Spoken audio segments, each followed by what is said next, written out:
Okay, let's get back to our study of relativistic mechanics.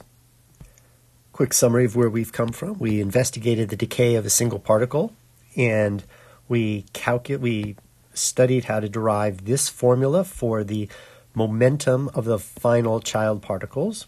And this lovely formula here was not easy to get at algebraically, but we nailed it down, and we used it in our last lecture to calculate some momentums of the decaying neutral lambda particle. And we are also able to calculate the energy of the final child particles, in this case the proton and, it wasn't an antiproton, hold on.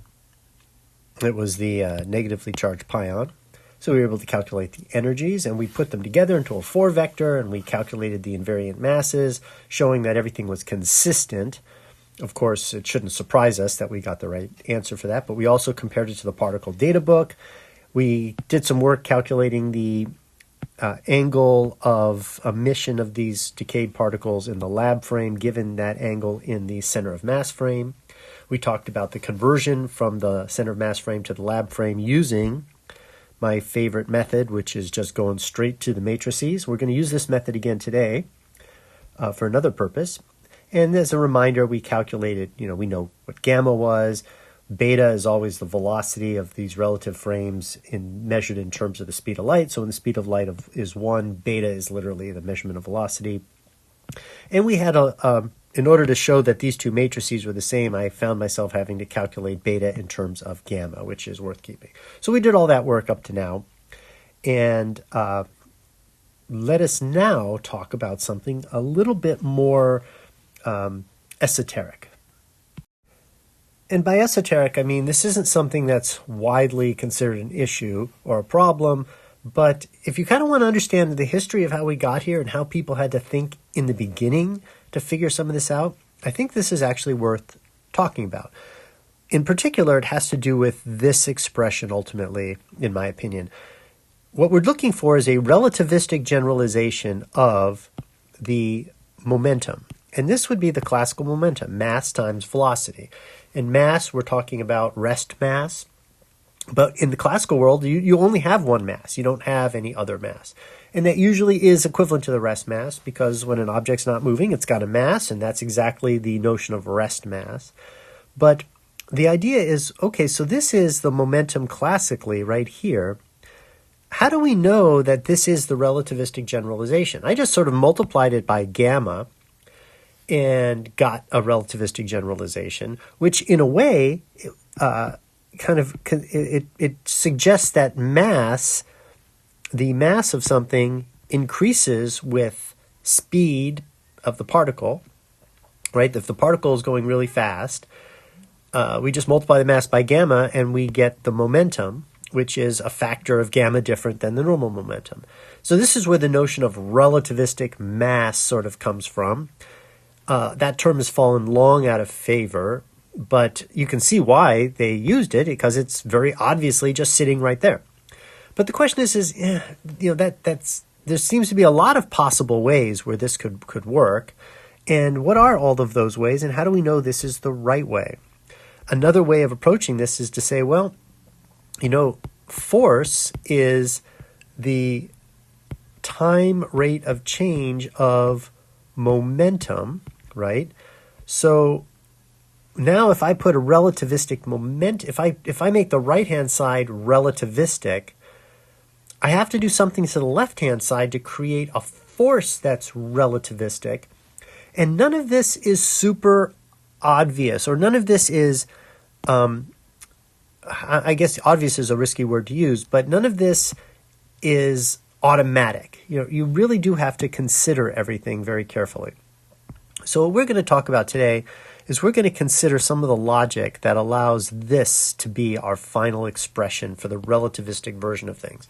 It's still going to depend on some critical things, some critical assumptions.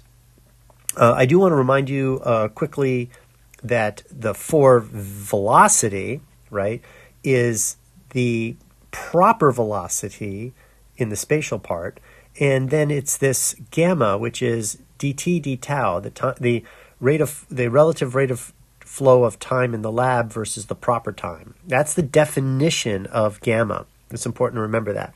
and that the invariant magnitude squared of the four velocity is always equal to the speed of light squared.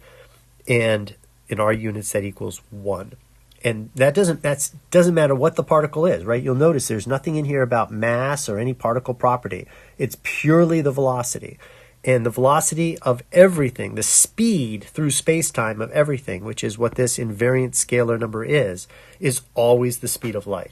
Everything is moving through space-time at the speed of light. And understanding that really opens up a lot of doors to the intuition about how relativity works. Because you realize if you're standing still in your own rest frame, you don't look like you're moving at all. But you are moving at the speed of light in the time direction. Because remember, the overall magnitude of a 4 vector depends on all 4 components. So moving at the speed of light in the time direction explains time dilation right away, because if you start moving in the space direction and you have to be moving only at one speed, clearly you're reducing the amount of flow of motion in the time direction. And that there you go. That's time dilation right there. Anyway, this is an important thing to remember. I did all the calculations out here for you to prove that this is the case, that the invariant magnitude squared of the velocity is always c squared. And also gamma times dx dt is dx d tau. You see that gamma drops into the denominator, and you get tau over gamma, or t over gamma, or lab time divided by gamma, which is proper time. And so that is the proper velocity. Now, Goldstein uses the word world velocity in his famous text, Classical Mechanics, and proper velocity is sort of the standard language now. Nobody reads Goldstein's relativity section, as far as I know. And this is one of the reasons is he uses a very old convention where the fourth vector, the fourth component of the 4 vector is the time component, not the 0th component. Nobody does that anymore. And he doesn't really use the Minkowski metric. He just throws an imaginary number I, which was the standard way of doing it before Minkowski. And so you don't really get this geometric feel. And he gives his explanation. It's not like he does this by accident or this is a really old book. He explains that, he just prefers it that way. And he says it makes it harder, but if you do it the other way. But the truth is if you're writing a textbook to prepare people for doing modern physics, you can't be using that language anymore. So he really missed a shot, because the problem is that the section that Goldstein wrote on relativity is absolutely wonderful. It's a great section, but you've got to be willing to kind of deal with his older notation. And and we're deriving a lot of what we're going to talk about today from Goldstein's text. Okay, so let's begin. So we're going to create an experiment, a really intricate, very contrived, but, in principle doable experiment. And we're going to use this to learn why the momentum expression, the relativistic momentum expression, is what it is. So we're going to create a reference frame, R, and in R we have ball number 1. I labeled it ball number 1 is this green ball. And in the reference frame R, ball number 1 is going to move from 0 up to some spot. And it's going to move in the positive y direction. So R is the unprimed reference frame. And the experimenter in R hurls the ball number 1 up in the positive y direction. It has no velocity in the x direction, according to R. Then R prime is going to come along. And again, we're sitting in the R frame, so we know that because we see the ball number 1 going up and colliding with ball number 2, which is released in the R prime frame. Now, the R prime frame is moving along at velocity u from left to right with respect to R. And the experimenter there is perfectly timed throw of the ball, so that when these two balls hit, it's as though there's a wall there. They really hit exactly at the tangent point of this vertical motion, right? So if you could draw a line, it would be right here, and it would be like they both hit a wall, but they're actually hitting each other. The point being is that ball 2 does not impart any x direction motion to ball 1. And likewise, ball 1 doesn't affect the x direction motion of ball 2. So this is a perfectly timed drop, and then there's this perfectly elastic rebound. And we're going to study this, and this is going to tell us quite a bit. Now, of course, whenever you're dealing with relativity, you love to switch reference frames, right? That's the way this business is done. So we are going to switch into the R prime reference frame, the one that was moving along and launched ball 2. And it launched ball 2 in the negative y prime direction. Notice that the y prime direction and the y direction are aligned. So positive motion in y prime is positive motion in y. Likewise, the x prime and x direction are aligned. But in R prime, the experimenter just sees the ball moving perfectly straight in the y direction with no x prime, in the y prime direction with no x prime motion. But in the R frame ball, or the ball thrown from the experimenter who's living in the R frame, that motion looks like it's got this linear sort of arc to it. And it has components in the x prime direction and in the y prime direction, both. So we need to label all of these different velocities, right? To make our analysis work, we need to label everything. So let's start with the velocity of the first ball relative to in R prime. So we're interested in the x velocity, and we know we're dealing with the R reference frame because we're talking about the x variable, not the x prime variable. And we want to know about this velocity before the collision, which we'll call in. And that is this equal to 0, right? That's 0 because there is no x velocity in the R frame. The y velocity, however, in, we're going to call that alpha in. And that's this velocity in this direction, right? So that's just to make sure the notation is super clear. And getting these, look at all these indices. You got 3 different superscripts and subscripts here. In relativity, this is just de rigueur, right? You've kind of got to get used to all of the conventions for labeling different reference frames, different velocities, different places. It's just something you kind of got to get used to. But this is the first ball before the collision. Its velocity in the y direction, and that y, because there's no prime on it, tells us we're in the R frame. Now, likewise, we can do this for these velocities here for ball number 2. So, but the labeling I want to do for ball number 2, we're going to go down here, and we are going to write. We're going to write that ball number 2, the velocity in the x prime direction, which is in the R prime frame, in is 0 because this experimenter only sees vertical motion. And ball number 2, velocity in the y prime direction, is minus alpha in. It's going to be the opposite speed of ball number 1's upward motion. It's supposed to be the same experimental symmetry, right? It's supposed to be that the speed that R thinks he's throwing ball up is the same speed as R prime thinks they're throwing the ball down. And this is all before the collision. Okay. So now let's write this stuff down for after the collision. And for the first ball in the R frame, you see that after the collision, final, F-I-N, after the collision. Now, usually this should be out, but the analysis I'm drawing from used the word fine, F-I-N. There's in states and out states in collision theory and quantum mechanics, but here they just use in and final. Notation just always amazes me, so I always comment on it, sorry. But this x direction equals 0, right? The ball just comes right back down. And because this collision is perfectly elastic, we expect the first ball's velocity in the y direction after the collision to just be the opposite of what it was going into the collision, which is minus alpha. And so that process is... well, wait a minute. That's not exactly true, right? That's not exactly true. I've got ahead of myself.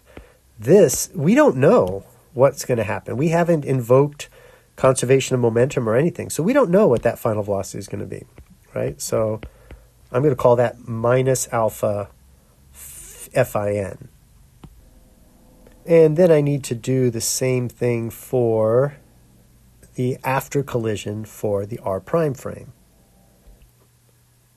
And here I write it down as the second ball's y prime speed after the collision is alpha fine, just to give it some sense that it's opposite in sign of AN. So obviously these alphas are being taken to be positive. And then there's still no x velocity in the x prime velocity in the R prime frame. So that sort of sets up the notation for everything. So what's our next step? Well, let's stick in this reference frame, and we want to ask ourselves the question, what is ball 2's velocity in the x direction, which means the R prime frame, after the collision? Right, what is this value? And just to make sure we don't associate that with ball 1, I'm going to move it up here, right? We want to figure out what is ball 2's x velocity. So now I'm asking the question, this is relative to the R frame, right? This is relative to R. And likewise, I want to know what is ball 2's velocity in the y direction after the collision, right? I don't know the answer to these two, and I'd like to figure that out. Now, what we have is we have our reference frame R prime, but I'm asking for what are these velocities in the reference frame R. And these balls have a velocity inside R prime, so I have to transform these velocities from R prime to R to figure out what the experimenter in R actually sees. And I'm sure those that have some familiarity with relativity, and God forbid that this is the first time you've ever seen any of this stuff, but you know right away this is the idea of addition of velocities. But addition of velocities, just be very sensitive, is we're adding the velocity of the relative reference frames and the velocity of the object that's moving in one of those two frames. So if I'm in R, I'm adding the velocity of R prime with the velocity that R prime sees, that's these guys, in its reference frame. And I'm asking myself, the question is, those objects that are in its reference frame, what velocity do I see? So this is an addition of velocity issue. So the question is do we sit and do we know the addition of velocity formula? And so we're going to take a quick moment, and I'm going to show you how the power of our Lorentz transformation matrix makes it very quick and easy to understand the addition of velocity formula. So let's quickly have a look at that so we can get at these numbers right here. Okay, so I pulled off of Wikipedia the transformation of velocity formulas, and they give them going both directions, from a prime frame to an unprime frame, all in what's called standard configuration. And we're using standard configuration in our problem. Let's look at our problem. We have R prime, which is moving relative to R at a velocity of beta from left to right if we're standing in R. And there's an object in R prime whose velocity is measured with a vector of v. So what we want to do is we want to find is what does the velocity vector look like in R? So our strategy is to take v, convert it into a 4 vector. So we're going to take this, we're going to turn it into a 4 vector, right? A 4 vector. And then we're going to transfer this 4 vector from R prime into R. And then we're going to extract from that 4 vector the components, or we're going to extract from that 4 vector the velocities that R sees this particle going with, when only its information is the 4 vector from R prime. So the reason this is important is because first we got to understand the direction of our work, right? We're going from R prime to R. Standard configuration is usually from R to R prime. So when we see beta going from left to right, we're actually in R prime transferring to R, but R is now going from right to left, right? And that's important because we are going to do all of this work with our Lorentz transformation matrix. And the Lorentz transformation matrix is based on sort of a standard configuration. So immediately I know that I've got to take the relevant betas and make sure the signs are correct, because we're going to have some negative velocities here. And the first thing to note is that for our beta, all we have is beta x, because we're in standard configuration, right? So there's no beta y or beta z. So we right away get rid of all the terms that contain beta y's and beta z's, and those are all 0. So we're left with a 1 here, a 1 here. Those guys are 0. And then these two change sign because we're going from r prime to r, and our motion is from right to left. And so that tells us what our matrix is. So I kind of screwed this up the first time, so I'm going to put those in there now. And now we can execute we can now find the 4 vector of the 4 velocity. Well, the velocity vector has Vx, Vy, Vz component. The 4 vector, or the 4 velocity, is all of that multiplied by the relevant gamma. And what is the relevant gamma? Well, the relevant gamma is the gamma of this particle in this reference frame. And that's the velocity, the magnitude of the velocity of this particle. So there actually are 2 gammas involved in this problem. There's this gamma v, which is 1 over 1, the square root of 1 minus the magnitude of v squared, where, of course, where units of c equals 1. And then there is the gamma that is 1 over the square root of 1 minus beta squared, where beta is the relative motion between the 2 frames. This one is what shows up in the Lorentz transformation, and this one is what shows up in our construction of the 4 velocity. So you see here, in the 4 velocity, we have all gamma v's with Vx, Vy, and Vz, and again, c equals 1. If c wasn't 1, there'd be a little bit of it, there'd be a c here, right? And over here, these guys are just gamma, because that's your standard gamma between the 2 reference frames. So I don't think I don't feel the need to subscript this with a beta, for example, just because this is usually when you see a gamma, it has to do with the reference frames. So now I'm going to do this multiplication. So I have gamma times gamma v, and then I have gamma beta times gamma v vx. So that would be gamma beta times gamma b vx, but I've got my sign wrong because I forgot which direction we were moving this transformation, so I will change that to a plus sign right now. And likewise here, and it's the reason I'm keeping this sign error instead of restarting this is this happens all the time. This happens all the time. You just got to kind of roll with it, and when the answer doesn't turn out right, figure out, because you certainly screwed up a sign somewhere. So then you have gamma b here, gamma beta here, times gamma v, which is gamma beta gamma v, but the sign again is an issue, so I correct the sign. And then gamma times gamma v vx, so gamma v vx, so that's all correct. And then these 2 components just come along for the ride because you end up with the identity down here. All right, so this now, so remember, this was the 4 vector in r prime.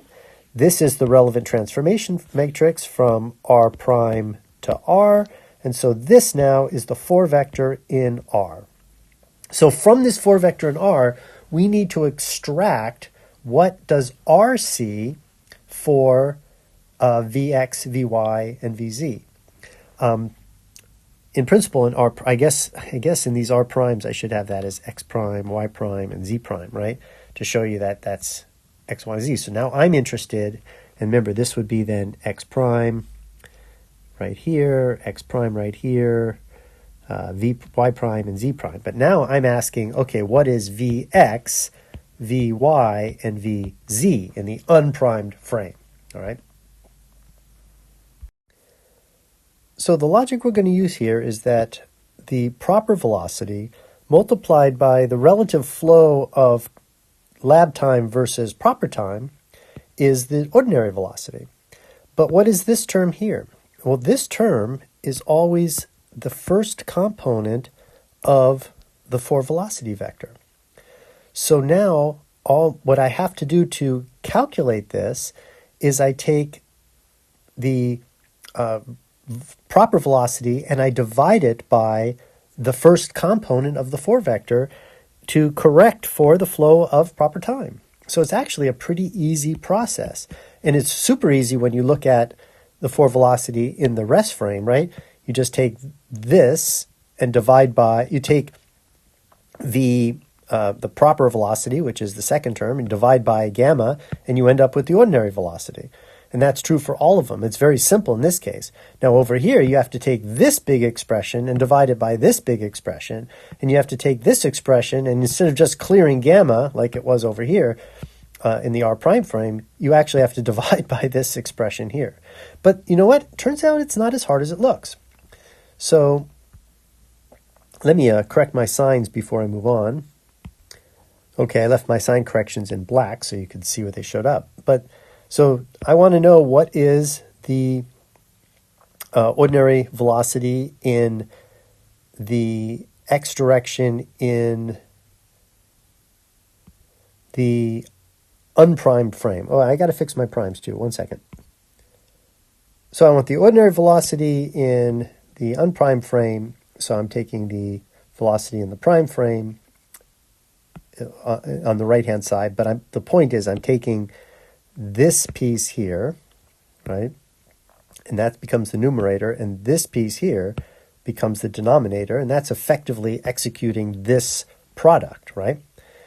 And when you do all of this, what beautifully happens is actually all these gammas cancel. Even though that you have two different gammas here, the regular gammas cancel, right? The regular gammas go out, and then the gammas from the R prime frame, those guys go out too. And you're left with just this expression right here. And that expression should match, this expression here should match with this expression right there. And that's your velocity transformation equation. So we've actually derived that using a Lorentz transformation in the simplest way possible. Now, you have to really sort of understand how your four vectors work in order for this to actually flow through and make a lot of sense. You have to realize that this ratio is the, is an execution of this principle down here. But, that's something you should know, right? That's worth knowing. Now let's do this for the ordinary y velocity. And well, you're doing the same calculation, right? Now you're taking this expression here, putting it in the numerator, and the same expression as above into the denominator. But now the gammas don't all cancel, and you are left with a gamma behind. And this expression here has got to be the same as, let's see if I can put it all on the screen at once. This expression here, I'll do it in green. This expression here in green has to be the same as, just can't quite make it, as this expression right up here in green.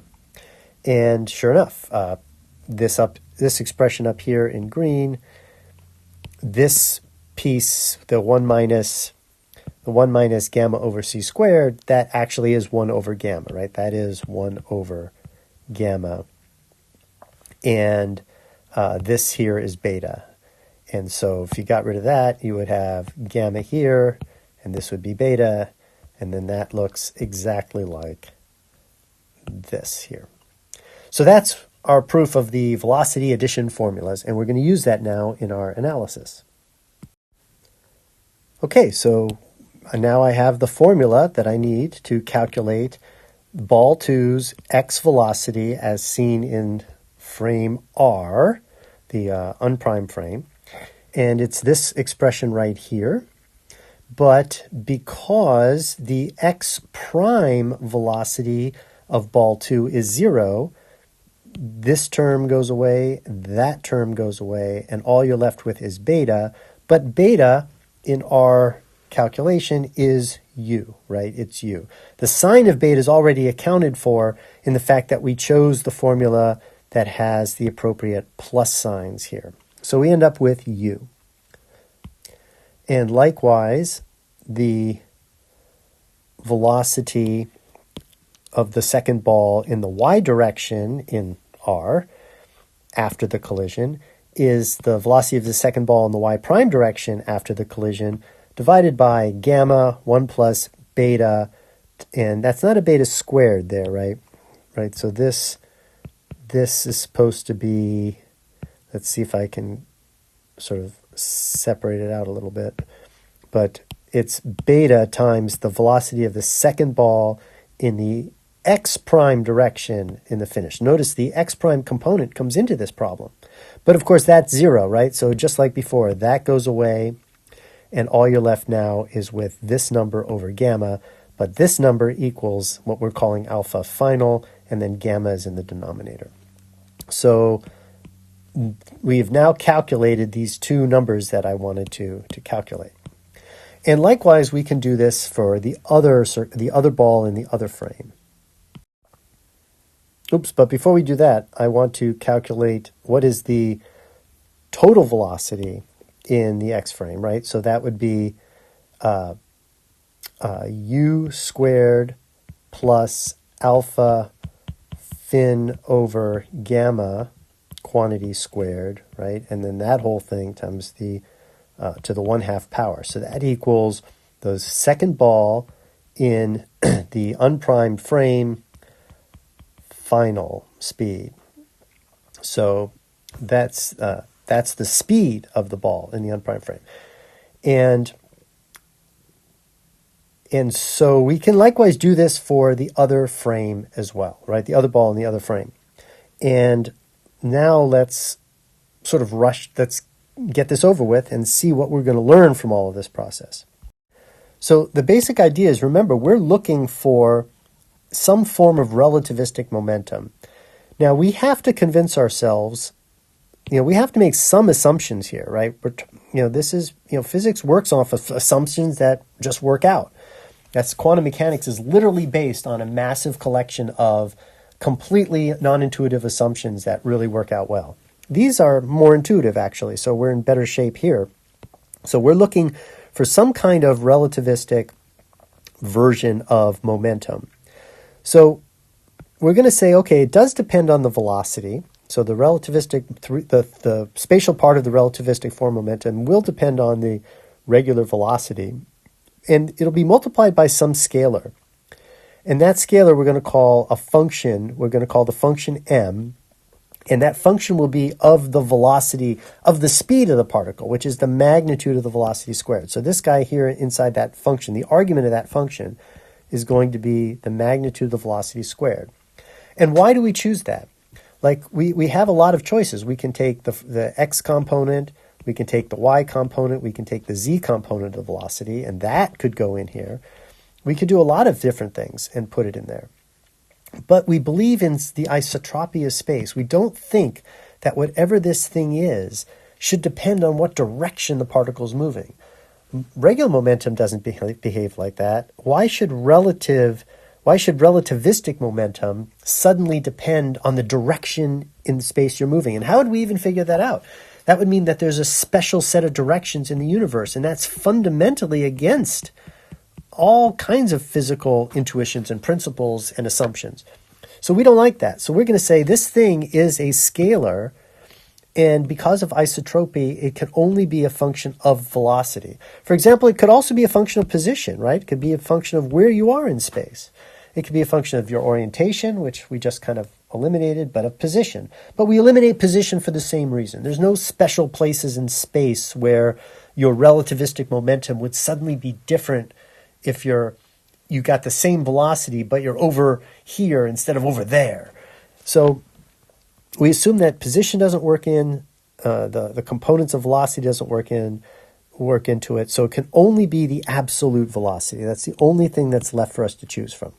So there's some function of the absolute velocity or of the speed, the observed speed of the particle that we can multiply by to get p. Now, ultimately, we know that this function is gamma times the mass, and the mass is also a relativistic invariant. So ultimately, that's what we're trying to prove here, is that that's a logical assumption. But right now, I'm leaving all bets open. This could be anything that, as long as it limits correctly, when v goes to 0 and the two different when v goes to 0, this should limit to 0, for example, and when c goes to 0, this should become regular momentum, right? Just like we talked about before. So our next step is to say, oh, we believe in the conservation of momentum. Another assumption. We believe whatever relativistic momentum is, it's conserved. So we're going to now conserve it in the x direction. So before the collision, that means this side is all before the collision, and all of this is after the collision. So this function, now notice I called it m, but I don't want you to confuse it for mass. This is some function of velocity, right? That's what we meant here. M is a function of speed. I don't even want to say velocity because remember, it's the speed it's the magnitude of the velocity. So we know that going into the collision, we have in reference frame, in the unprimed frame, we have the velocity in the x direction times some function, and this will give you the relativistic version of momentum by definition, right? It's the standard velocity times some function of the speed, which we called alpha. Well, it turns out it is alpha because it's only one component of speed, and it was in the y direction, so speed works out to be alpha. But in the x direction, what we discovered is that the speed of the second ball, this is the speed of the first ball, but the speed of the second ball is actually more complicated in the R frame. We transferred those velocities using the velocity addition formula, and we calculated the speed in the R frame, the unprimed frame, to be this number. So this is some function, again, of that speed, right? This m represents a function of the speed, not the mass, but a function of the speed. And then we've calculated what this was, and this turned out to be just u. This guy turned out to be 0. So this is simplifying pretty nicely, but we still have this unknown function here. And then after the collision, well, it turns out this x velocity of the first ball after the collision is still 0. So, and then there's this unknown function of the speed after the collision. And then there is the second ball after the collision in the R frame. Well, we know that x velocity is still u as well, right? Because you may remember here we have this ball is moving up and down in R prime. So when you transfer to R prime, you can immediately see that our velocity addition is going to just impart a velocity u after the collision in the x direction, which is the relative motion of the two frames. So we can substitute that. And then now we have also this unknown function of m. But these guys go to 0, right?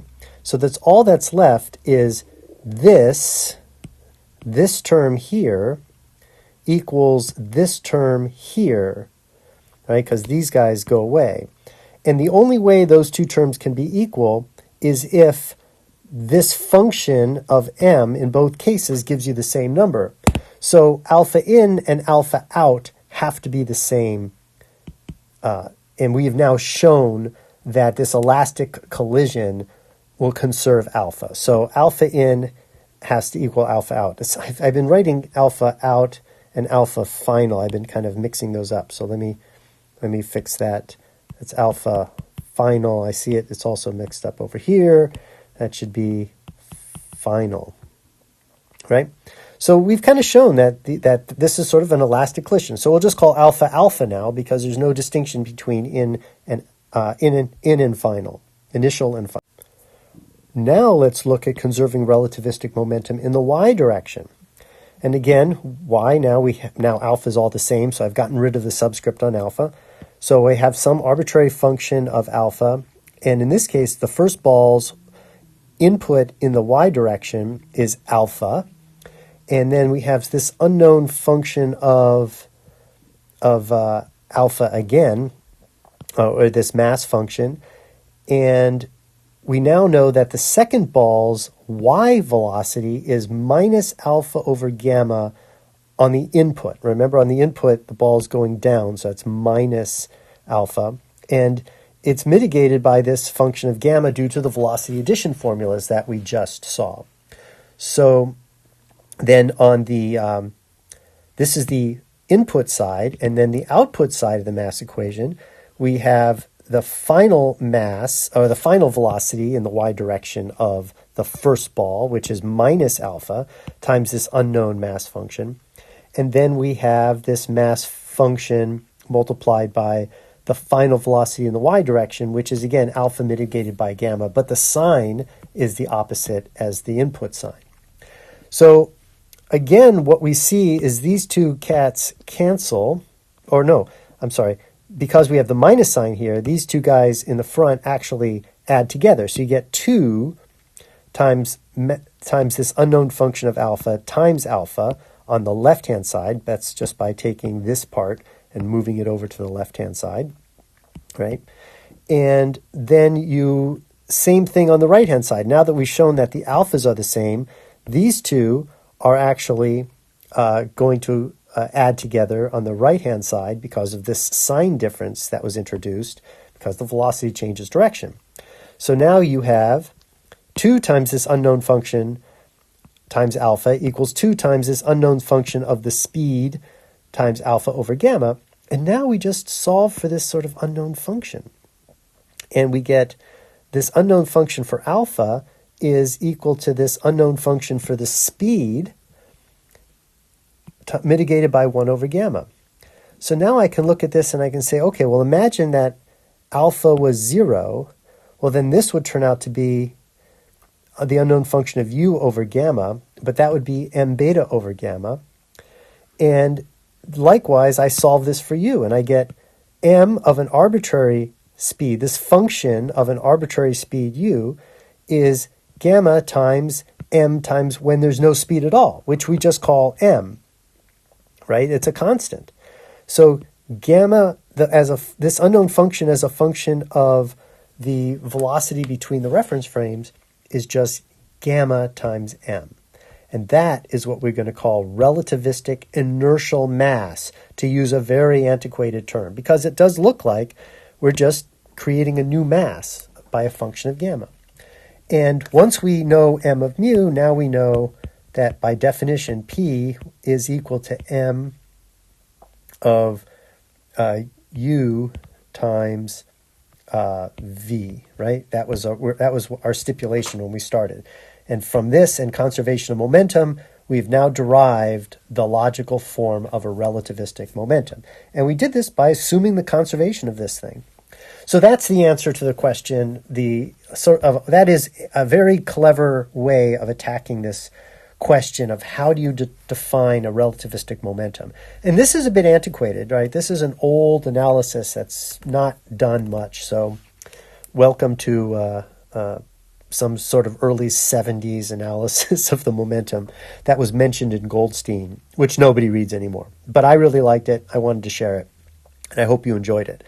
Our next lesson, we will, I'm not sure what we're going to go on into next time, but I think we're going to go into 3 body decays. So thank you very much. I'm sorry this went a little longer than normal, and I'll see you next time.